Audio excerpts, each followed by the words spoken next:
Dzień dobry kochani, witajcie w nowym filmiku. Słuchajcie, dzisiaj opowieści z samochodu, dlatego że po pierwsze przybieram się do tego filmu już drugi miesiąc i nie mam kiedy go nagrać tak w domu, że tak powiem stacjonarnie zupełnie, nie wiem, zimno jest. A druga sprawa jest taka, że teraz spędzę w samochodzie 2 godziny, więc postanowiłam Wam to nagrać po prostu w takich warunkach, a nie innych, ale jest to film typowo gadany, opowiadany, więc zapraszam do oglądania. Mam nadzieję, że nic się tylko nie wydarzy, bo mam kombinowany statyw, także wiecie, oby nic nie spadło. Słuchajcie, chciałam Wam poopowiadać dzisiaj o rekrutacji. Jak wiecie, z początkiem marca zaczęłam nową pracę i obiecałam Wam opowiedzieć o tym, jak to wyglądało, jak wyglądał proces rekrutacji, jakie ja widzę różnice, jak teraz aplikowałam do tej pracy, a jak aplikowałam 15 lat temu, czy nawet więcej już, więc troszeczkę się to pozmieniało i chciałam Wam o tym poopowiadać, dlatego że nawet prosiliście, bo wiele z Was chce zmienić pracę, pisałyście mi, albo szuka nowej, czy chce zmienić po prostu na inną, na lepszą, na nie wiem, fajniejszą, tak? Tak, więc porozmawiamy sobie dzisiaj o tym, więc zróbcie sobie kawkę, herbatkę i siadajcie i sobie porozmawiamy. Jeżeli w ogóle, bo później zapomnę Wam powiedzieć, jeżeli będziecie mieli jakieś pytania jeszcze do właśnie w związku z rekrutacją moją, jak to u mnie wyglądało, albo jakieś takie, nie wiem, porady, to piszcie śmiało w komentarzach, ja postaram się na wszystko odpowiedzieć. Oczywiście nie będę tutaj Wam opowiadać o firmie, w której pracuję, o tym, czym się dokładnie zajmuję i tak dalej, bo tak jak Wam zawsze podkreślam, ja do tej pory nie łączyłam YouTube'a z pracą zawodową i póki co tak zostanie. Nie zamierzam tutaj zagłębiać się w szczegóły, jeśli chodzi o firmę, o stanowisko i tak dalej. Natomiast jest to praca typowo biurowa, także jeżeli aplikujecie w coś w tym kierunku, no to na pewno skorzystacie tutaj może coś z moich opowieści, a jeżeli nawet nie na stanowiska biurowe aplikujecie, czy chcecie aplikować, no to myślę, że też, bo wiecie, no te rekrutacje są podobne, tak, także każdy myślę coś dla siebie wyciągnie. No dobra, no to zaczynamy, słuchajcie. W ogóle u mnie troszeczkę to wyszło tak niespodziewanie, bo ja sobie chciałam, wiecie, marzyła mi się nowa praca i w ogóle, ale tak w ogóle wszyscy mówią dookoła, że jest tak ciężko znaleźć pracę, że w ogóle, wiecie, tyle wysyłają CV i w ogóle, no i ciężko jest, tak? No i ja tak sobie pomyślałam, że zacznę sobie szukać tej pracy, ale tak powoli, stopniowo. W ogóle takie intensywne poszukiwania zakładałam, że będą, nie wiem, we wrześniu, żeby tak na jesień, żeby tą pracę faktycznie zmienić. No i słuchajcie, sytuacja troszeczkę inaczej, to wszystko się trochę potoczyło, bo wysłałam CV i następnego dnia miałam telefon z firmy, do której wysłałam to CV, czy nadal podtrzymuję, jestem zainteresowana, bo chcieliby się umówić na rozmowę kwalifikacyjną, więc ja byłam w takim szoku. W ogóle jeszcze zadzwonili mi po południu, w takim momencie, kiedy ja odbierałam dziecko z przedszkola i byłam po prostu w tym przedszkolu, w hałasie, w chaosie i nie mogłam rozmawiać, więc poprosiłam, czy mogliby zadzwonić za pół godziny po prostu, jak ja będę w spokojnym miejscu i będę mogła swobodnie porozmawiać. Dlatego, że ja już myślałam, że to będzie taka pierwsza rozmowa przez telefon, ale to się okazało, że dopiero się umawiamy na rozmowę.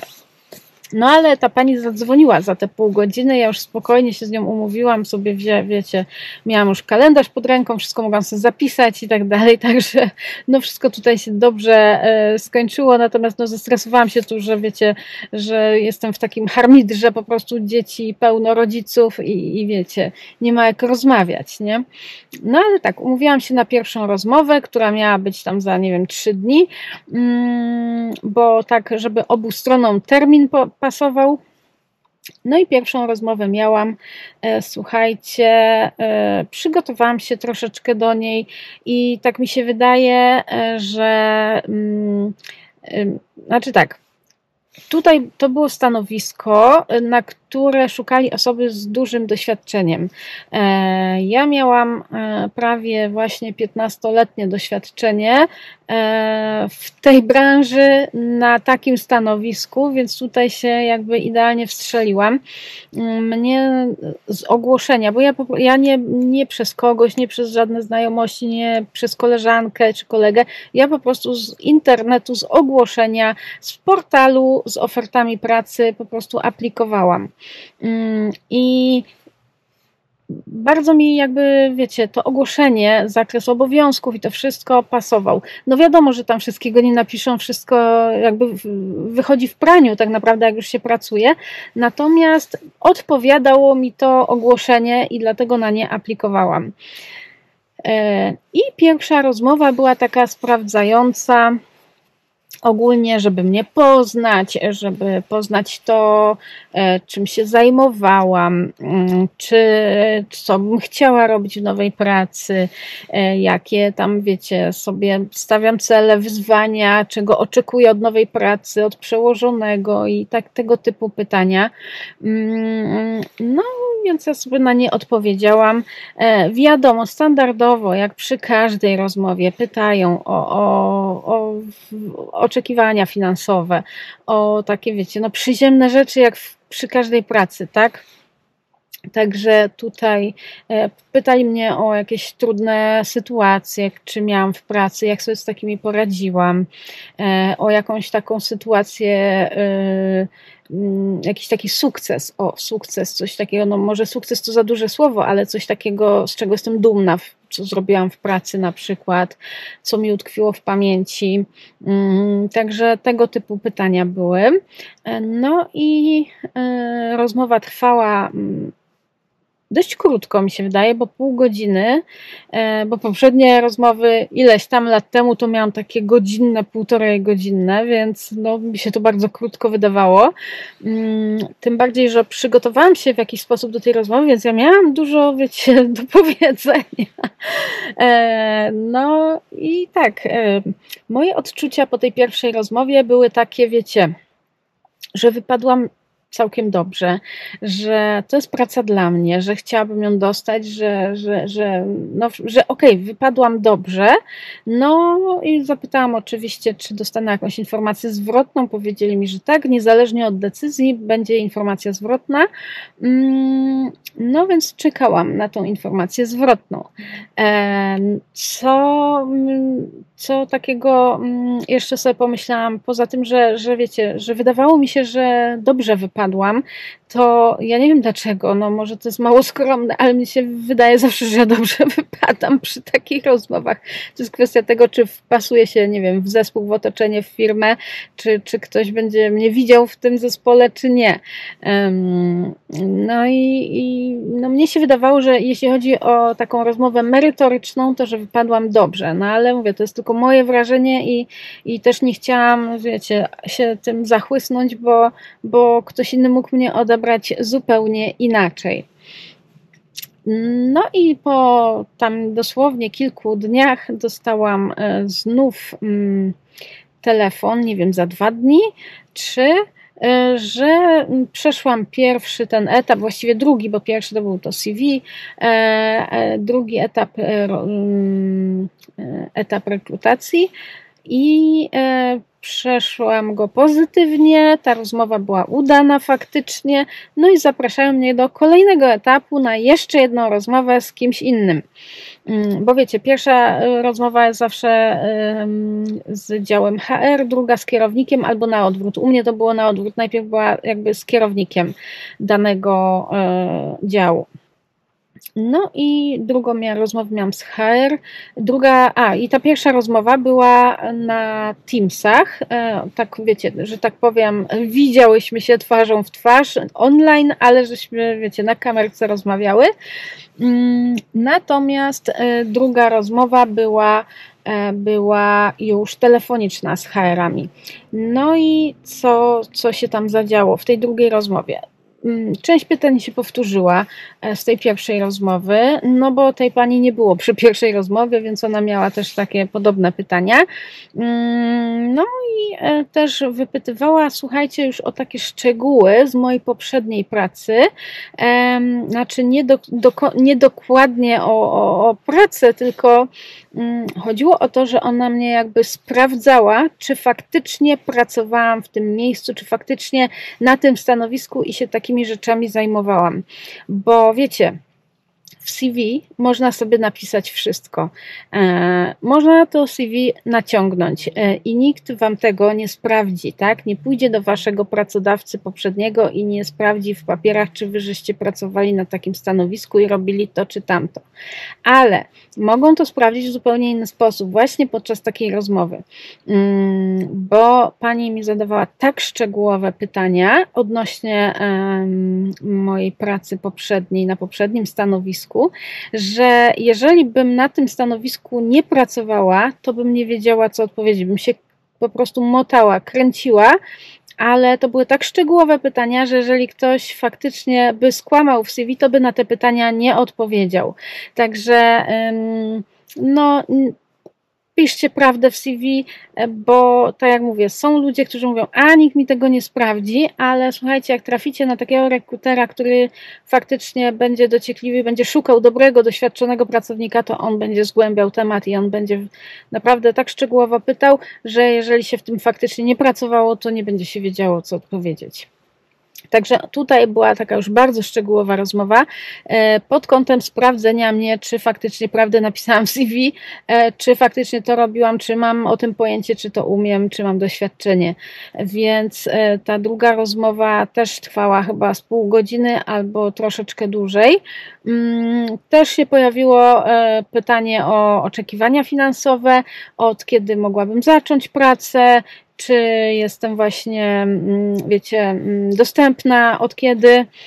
No i to by było na tyle. Powiedziano mi w tej drugiej rozmowie, że skontaktują się ze mną znów, żeby poinformować mnie o decyzji, bo to już był jakby ostatni etap rozmów, także czekałam już na decyzję. I później za jakieś 3 dni znów dostałam 3, nawet nie, 2, bo to tak co 2 dni było. Więc dostałam znów kolejny telefon, że oni są zainteresowani moją osobą, czy ja nadal jestem zainteresowana. Jeżeli tak, no to zasilę po prostu szeregi tej firmy.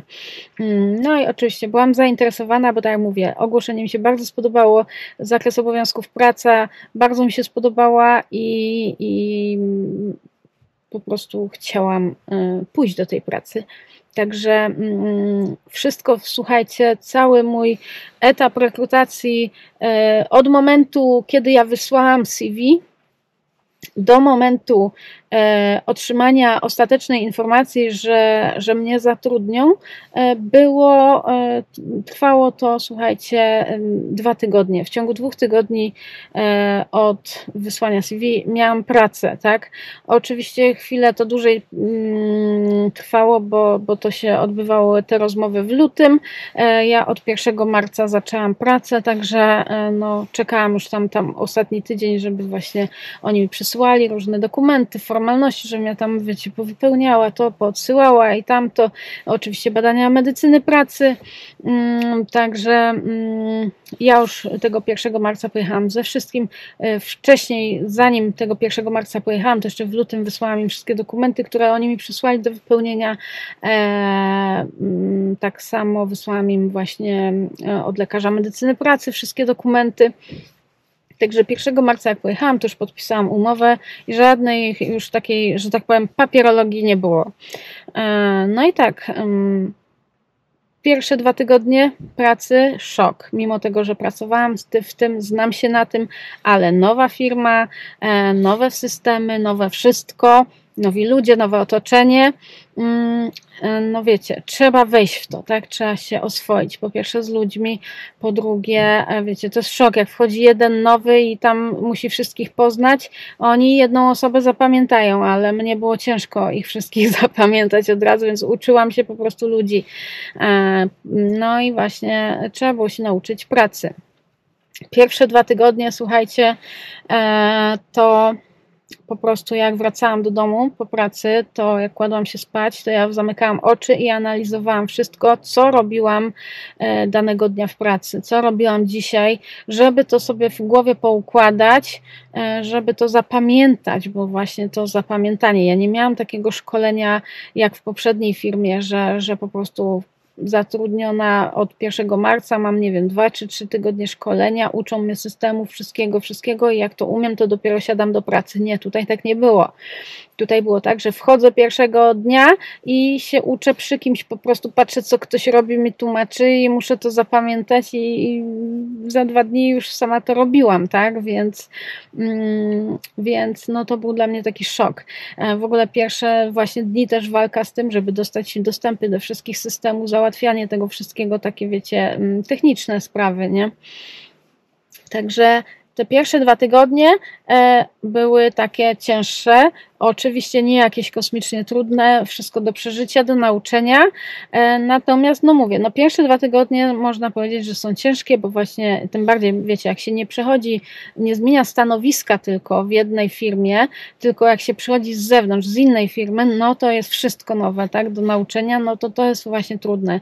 Ja miałam tak, że przyszłam z zewnątrz i musiałam się wszystkiego po prostu nauczyć, ale szybko w miarę to poszło. Pierwszy był taki szok trochę, ale później w ogóle też było fajne podejście takie, że od moich przełożonych, że ja nie miałam takiej presji, że muszę wiecie się wszystkiego dzisiaj nauczyć, tylko że oni mi mówili, że Ania spokojnie, ucz się powoli, nie stresuj się przede wszystkim,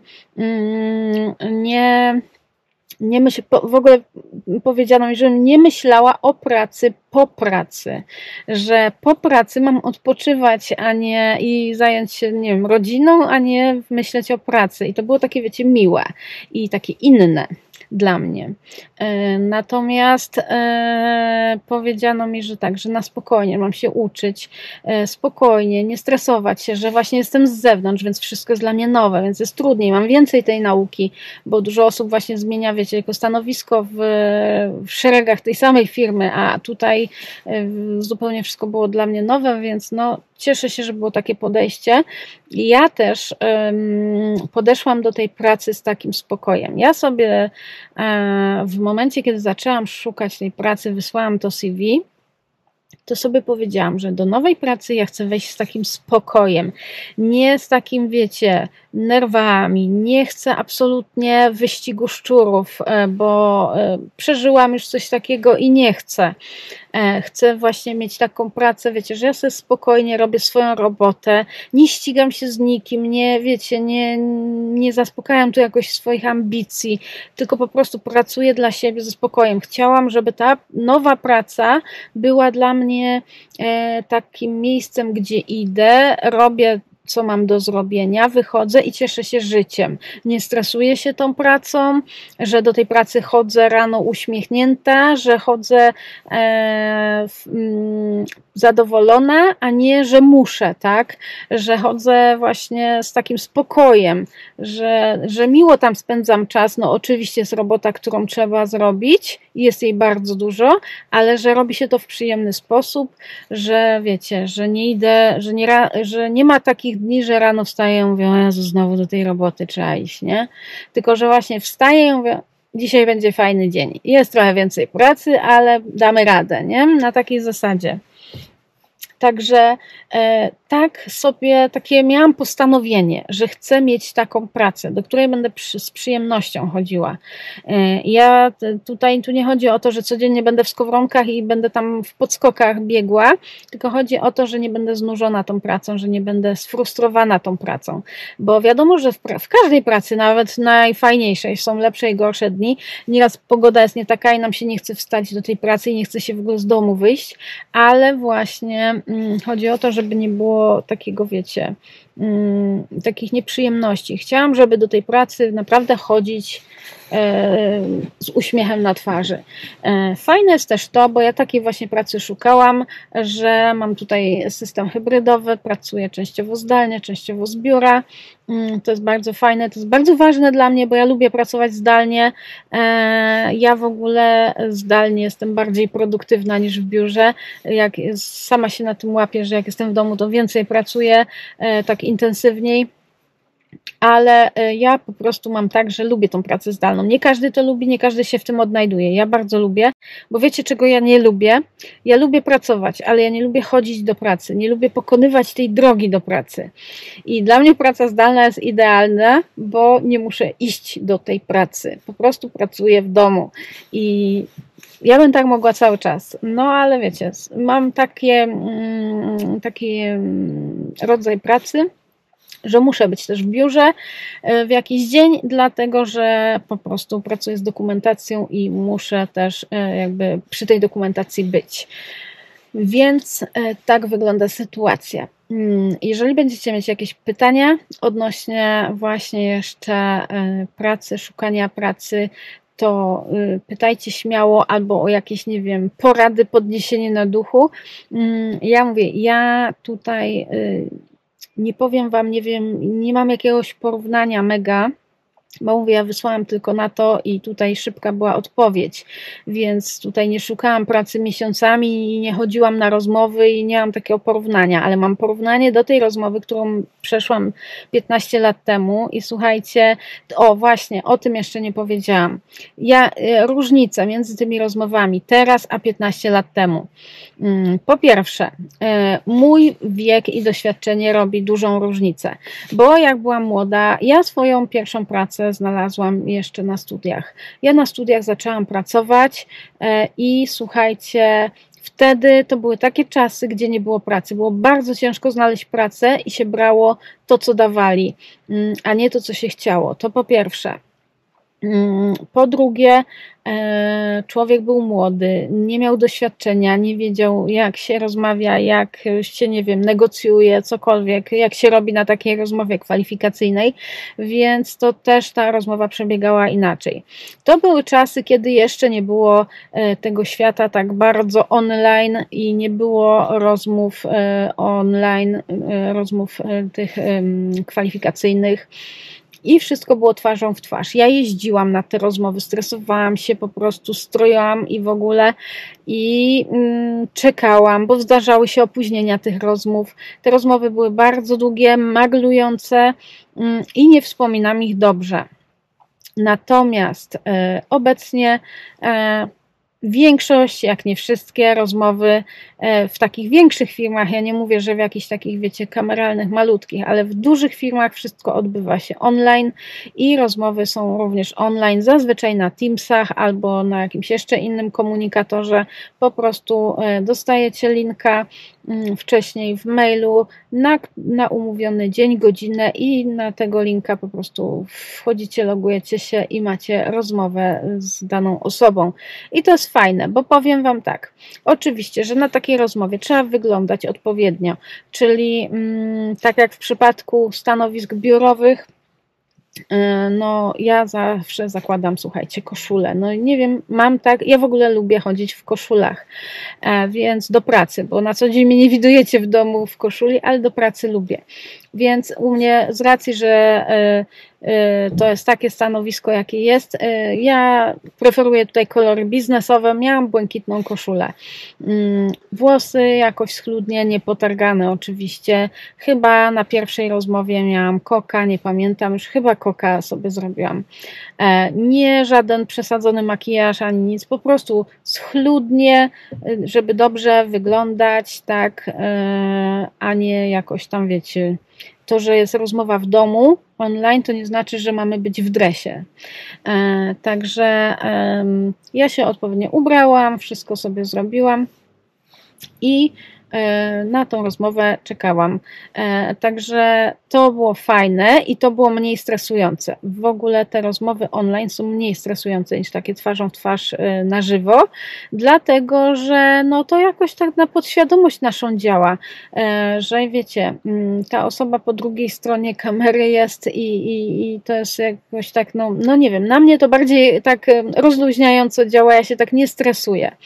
To po pierwsze. Po drugie, śmielsza jestem, mam wrażenie, więcej mówię, więcej, wiecie, pytań zadaję, więcej sama coś opowiadam i to też wynika z wieku i doświadczenia, bo wiecie, jak miałam 20 lat, to ja nie miałam za bardzo co powiedzieć na tej rozmowie, bo nie miałam żadnego doświadczenia, a teraz no to jest o czym opowiadać. Także to wynika też właśnie z wieku i doświadczenia zawodowego i to jest fajne, bo od razu się pewniej czujemy na takiej rozmowie. No i właśnie tej pewności siebie dodaje ta rozmowa online, że to jest jednak takie, wiecie, taka luźniejsza forma. W ogóle wielu rekruterów też albo waszych przyszłych przełożonych od razu na początku rozmowy też często przechodzą na ty, żeby mówić sobie po imieniu, żeby właśnie nie była jakaś taka, wiecie, sztywna atmosfera. Tutaj w tym przypadku nie było takiego przejścia, tutaj było pan, pani, ale w pierwszego dnia, kiedy pojechałam do pracy, pierwszego dnia pracy, gdy podpisywałam umowę, w ogóle jak już tylko pojechałam, to na powitanie od razu przeszłyśmy na ty i było wszystko już po imieniu, też luźna atmosfera, ale podczas tego procesu rekrutacyjnego było pan, pani. Ale mówię, to była rozmowa online i było bardzo fajnie i tak luźno, bez jakiegoś spięcia. Obie strony miałam wrażenie, że czują się swobodnie, komfortowo i się przyjemnie rozmawia. Takie ja odniosłam wrażenie. Także tutaj widzę takie różnice właśnie między te kilkanaście lat temu, kiedy te rozmowy tylko były takie, że trzeba było jechać do tej firmy i wiecie, i tam rozmawiać twarzą w twarz. Teraz wszystko się odbywa w takiej atmosferze świata, wiecie, internetu. Nawet jeżeli tak widziałam po ogłoszeniach, na które nie aplikowałam, ale tak sobie przeglądałam, to nawet jeżeli praca jest 100% stacjonarna, nie ma możliwości pracować zdalnie, to rozmowy kwalifikacyjne i tak się odbywają zdalnie. Także no, dużo firm to praktykuje. I ja mówię, dla mnie na plus, dla mnie tak jest lepiej. Także takie są moje spostrzeżenia. Słuchajcie, moja rada jest taka, że jeżeli chcecie zmienić pracę, jeżeli szukacie pracy w ogóle albo chcecie ją zmienić, to naprawdę zróbcie krok naprzód. Nie bójcie się. To, że wyślecie CV, to jeszcze nic nie oznacza, bo życzę Wam, żeby tak szybko się Wam odezwały firmy, jak u mnie to się stało, ale jeżeli się nie odezwią, to szukacie sobie dalej. Poza tym, to, że się odezwią, to nie znaczy też, że się od razu tę pracę podejmie, bo nie wiadomo, czy obie strony sobie przypasują, ale warto jest wysyłać to CV, żeby sobie poćwiczyć te rozmowy kwalifikacyjne, właśnie nawet poumawiać się na kilka i poćwiczyć. Z każdą kolejną rozmową będziecie czuć się pewniej. I ja dlatego właśnie zaczęłam sobie tak w głowie, mówię, wyślę sobie to CV, bo popraktykuję sobie te rozmowy kwalifikacyjne, no ale tak wyszło jak wyszło, że to była pierwsza i ostatnia, także ja się bardzo cieszę oczywiście z tego, bo mi ta praca odpowiada, no teraz już mogę Wam coś więcej powiedzieć, bo już wiecie, wszystko tak ogarnęłam w tej pracy, już pracuję zdalnie też, w ogóle już po pierwszym miesiącu tej pracy pracowałam zdalnie, także no wiecie, to żeby pracować zdalnie też trzeba ogarniać, żeby sobie poradzić samemu w domu, kiedy nie ma, wiecie, kto podpowiedzieć, nie ma nikogo obok. Także no powiem Wam, że jestem bardzo zadowolona, cieszę się, odpowiada mi praca i życzę Wam tego, żebyście też taką znaleźli, ale mówię, najważniejsze to jest zrobić ten pierwszy krok, bo jak się go nie zrobi, no to wiecie, no rzadko się zdarza, żeby praca sama do nas przyszła. Poza tym fajnie jest sobie szukać takiej pracy, nawet jak gdzieś pracujecie i chcecie zmienić, no to właśnie macie ten komfort, że gdzieś tam pracujecie i możecie sobie zmienić na lepszą, że możecie sobie szukać, trochę powybierać, poprzebierać, tak? Niekoniecznie brać to, co wam dają, tylko to, co wy byście chcieli, bo w pewnym wieku, no to już tak jest, tak? Jeżeli nie mamy noża na gardle, że nie mamy pracy i nie mamy za co żyć, no to właśnie można sobie z taką troszkę swobodą poszukać tej pracy, a nie, że wiecie, że trzeba brać to, co dają. Także tego wam życzę, żebyście się odważyli na ten krok do zmian i to są pozytywne zmiany, słuchajcie. Zazwyczaj zmiany, które sami zainicjujemy, są na lepsze, są pozytywne. Także życzę wam tego i to by było tyle z moich opowieści, przynajmniej tyle mi przyszło teraz do głowy. Jeżeli czegoś nie powiedziałam albo coś byście chcieli jeszcze wiedzieć, no to piszcie w komentarzach, oczywiście to postaram się odpowiedzieć, bo wiecie, to jest taki natłok myśli o tych rekrutacjach i o tym wszystkim, że ciężko jest tak wszystko powiedzieć, a ja nie przygotowywałam tutaj żadnego scenariusza. Chciałam, żeby to wam opowiedzieć w taki ludzki, normalny sposób, a nie, wiecie, wyliczyć po prostu wszystko. Po prostu chciałam tak sobie z wami pogadać, poopowiadać tak, żebyście to słyszeli tak jak od koleżanki, która zmieniła pracę, a nie od jakiegoś właśnie, nie wiem, rekrutera, czy kogoś, kto was tutaj będzie maglował i przepytywał i wam mówił, co trzeba, a co nie wolno, bo tak absolutnie nie jest. W ogóle bądźcie sobą na tej rozmowie kwalifikacyjnej. Nie udawajcie kogoś innego, nie podlizujcie się, żeby dostać tę pracę. Po prostu bądźcie sobą. Czujcie się właśnie w miarę swobodnie. Ja wiem, że to nie jest łatwe, kiedy dochodzi stres, ale postarajcie się być sobą, dlatego że oni na to bardzo patrzą, że oni też patrzą na taką naturalność człowieka, na to, bo wiecie, oni oceniają was pod względem merytorycznym, ale też pod takim, czy będziecie pasować do tej firmy, czy będziecie pasować do tego zespołu, czy dogadacie się z tym zespołem, więc też właśnie nie udawajcie kogoś innego, bo możecie się to wy rozczarować później bardzo, nie?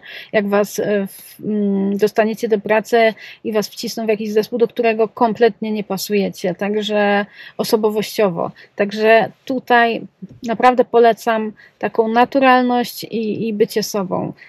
Dobra, jak będziecie mieć pytania, to będziecie pisać, a ja już kończę, bo się rozgadałam i widzimy się w kolejnym filmiku. Do zobaczenia, buziaki. Pa, pa!